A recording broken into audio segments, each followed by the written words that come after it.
Ce n'est pas un guerrier, c'est un prédateur. Bader Kali n'est pas entré dans le ring pour rivaliser, il est entré pour détruire. Il apporte le chaos qui paralyse la foule, la colère impitoyable et le pouvoir de geler le sang.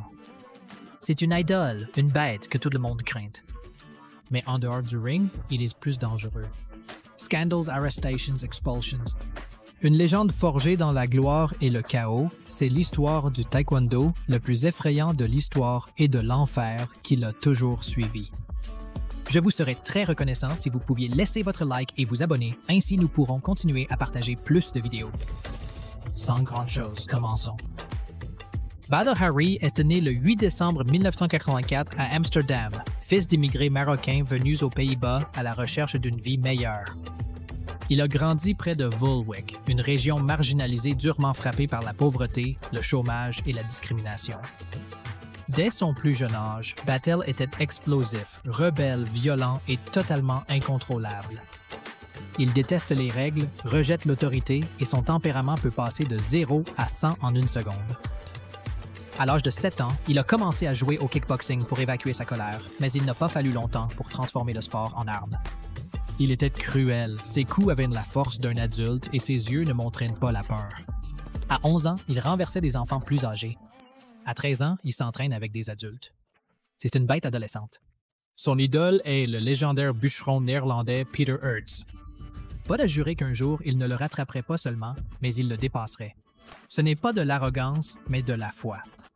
Il y avait un feu à l'intérieur de lui qui ne s'éteindrait pas et il avait désespérément besoin de faire craindre le monde. Avant 18 ans, Bader Hari était déjà une arme tranchante, plus de 60 compétitions amateurs. Il s'est battu durement dans le championnat local aux Pays-Bas, comme un échauffement. Il a l'explosivité, l'habileté et la faim. Non seulement cela, mais il était en colère. Une vraie colère brute! Le genre que tu ne peux pas apprendre à la salle de sport. Il est devenu professionnel en 2002 et, entre 2002 et 2003, il a remporté 4 victoires consécutives, dont 3 par knockout.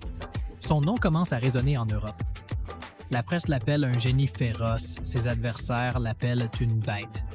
Puis vient sa première grande épreuve. En 2003, Bader Hari a affronté la redoutable légende biélorusse Alexei Ignachov. Froid, calculateur, précis, avec l'un des jeux de pied les plus élégants du jeu.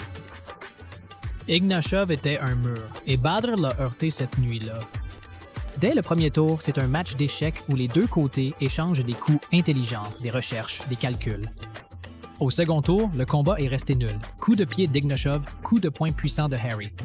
La foule était enthousiaste. Mais au troisième tour, le tournant s'est produit. Ignachov tente de belayer. Lorsque Bader s'échappe, il glisse et se foule le pied. La douleur est évidente. Un médecin est venu vérifier. Il a été autorisé à continuer. Hari n'a pas reculé. Ils échangent quelques coups de feu, Ignachov atterre un coup de poing propre sur le corps. Précis, tranchant, ce n'est pas un knockout spectaculaire. C'est chirurgical, propre, un couteau pour son élan. La bataille est terminée. Ce n'est pas seulement une perte, c'est une leçon. Ce jour-là, Bader comprend que la technologie est aussi une arme, que le cœur ne suffit pas, que pour conquérir le monde, il doit devenir plus sauvage, plus froid, plus dangereux. Mais après cette défaite, Bader Hari ne s'est pas effondré. Il a changé.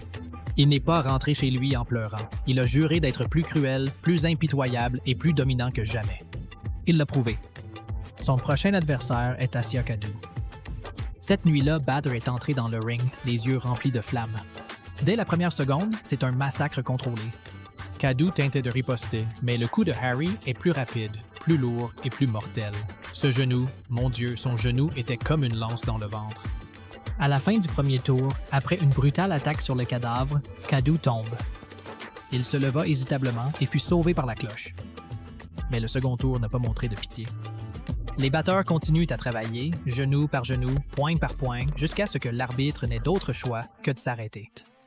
Elimination technique. La bête est de retour et il a faim. En 2004, Hari a remporté 2 victoires supplémentaires et est prêt pour sa prochaine guerre. Domagoj Ostrogic. La cloche d'ouverture a sonné avec une brutale querelle, les deux hommes se jetant des bombes et se tirant l'un sur l'autre. Mais au deuxième tour, boum! Main droite martèle de Bud jusqu'au menton. Ostrogic est tombé comme une marionnette avec un fil cassé.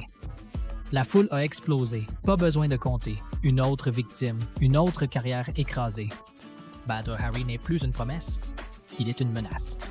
La prochaine étape est la plus grande de tous les K1. Mais avant de faire ses débuts en K1, Bader a dû affronter l'un des combattants les plus techniques autour, Stephen Lecco. Cela s'est produit lors de Showtime en 2005, une nuit qui s'est terminée par un coup direct à l'ego de Harry. Dès la cloche d'ouverture, l'ambiance était tendue, explosive et les deux hommes ont lancé une combinaison intense, vitesse, précision, puissance. Mais alors, l'ego a fait un coup de pied et a frappé directement dans le ventre. Crack!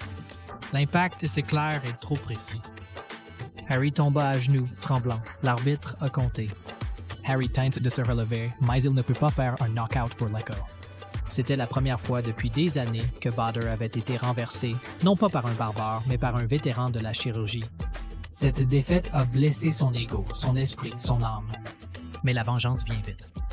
Plus tard la même année, au K1 World Grand Prix, le destin les a réunis. Harry contre Lecco, deuxième match, revanche parfaite. Harry ne parlait pas, il ne provoquait pas. Il est entré avec une chose dans les yeux, le feu. Le premier tour reste la guerre. Les deux combattants tirent un coup dangereux. Il y avait un bourdonnement nerveux dans l'air. Mais au second tour, Bode libère le démon et envoie un coup de pied tournant à la mâchoire de Lecco. Intorse, collapse, la foule explose, Harry rugit comme un animal libéré. Il renvoie à chaque coup et en ajoute encore. Cette nuit-là, Harry n'avait pas seulement gagné une bataille, il a retrouvé son ego et a gagné la peur de tout le monde sur la piste. Parce qu'il ne frappe pas seulement fort, il se souvient que si vous le lancez, il se lèvera et reviendra. Les souffrances se multiplient, mais de nouveaux ennemis suivent. L'un d'eux est Peter Graham. Graham est fort, intrépide et direct. Mais lors de la conférence de presse, le feu a commencé juste avant le ring et le batteur l'a provoqué et insulté. La tension a bouillonné. Ils ont failli se battre là-bas, sur le ring, et cela est devenu un cauchemar pour Harry. Depuis le premier tour, ils se mordent. Des échanges violents où la haine pure devient artifice. Puis Graham lâche une bombe. Harry se tremble et est grièvement blessé, mais survit. Le deuxième tour, plus que pareil, une bagarre. Puis, au troisième tour, Graham a créé un chef-d'œuvre. Parfait, mortel, un coup direct sur la mâchoire de Butt, une fissure, une mâchoire fracturée. Harry s'est effondré. L'arbitre a arrêté le match. Je suis cruel. Une vengeance poétique, mais l'enfer n'est pas fini. Un autre cauchemar est imminent, Ruslan Karev. Leur première rencontre fut un désastre, seulement 52 secondes.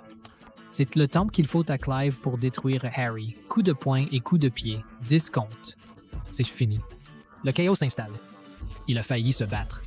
Une autre compétition est née, chaud, violent, privé. Harry a remporté les deux prochains matchs et le rematch contre Karayev a été déterminé, cette fois pour le titre de K1. Perdre n'est pas une option au premier tour, c'est la guerre.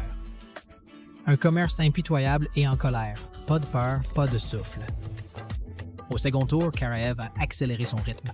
Combo rapide comme la foudre. Harry était au bord, presque hors du ring, mais il ne tombait pas. Il a riposté un coup de poing qui a frappé Clive directement dans le nez et l'a brisé. Clive saignait et se battait comme un démon russe. Et puis bam! Clive précipité à terre. Harry est tombé, la foule a crié, le comptage a commencé, le batteur s'est levé, et non seulement cela, il a changé de forme. Quelques secondes plus tard, un coup de poing droit sur la mâchoire de Clive. KO. Clive tomba comme une tour de froid. Harry l'a encore fait, se levant de la toile non seulement pour gagner, mais pour écraser ses tortures. Il est maintenant champion de K1.